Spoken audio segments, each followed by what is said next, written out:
Hi everyone, Comic Reviewer here, this time doing another Halloween film review, and this one is on REC2.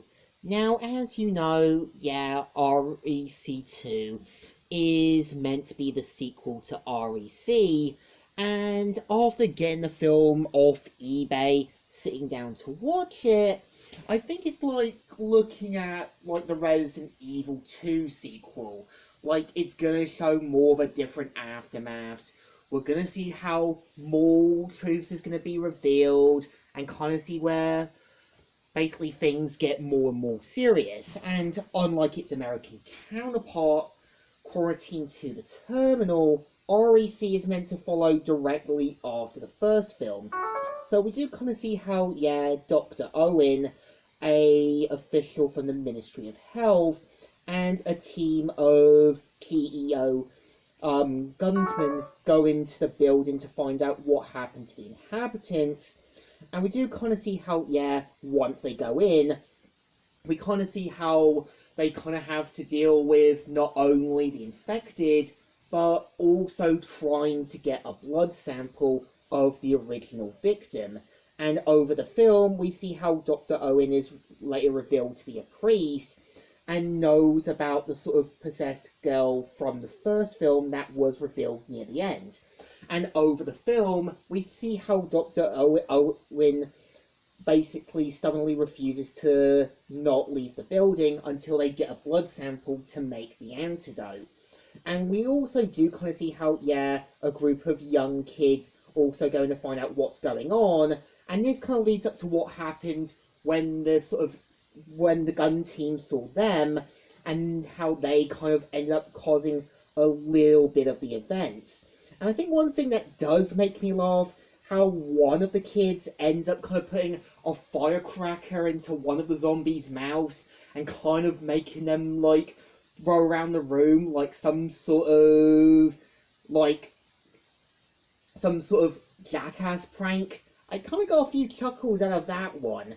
And I think when I give the film credit, it kind of explains what happened to Angela after the first film, and kind of explain why she didn't really become truly infected. And I think the film does remind me a bit playing playing Resident Evil 2. You do see a lot more repercussions after the first game. You do see where some characters have to deal with the aftermaths.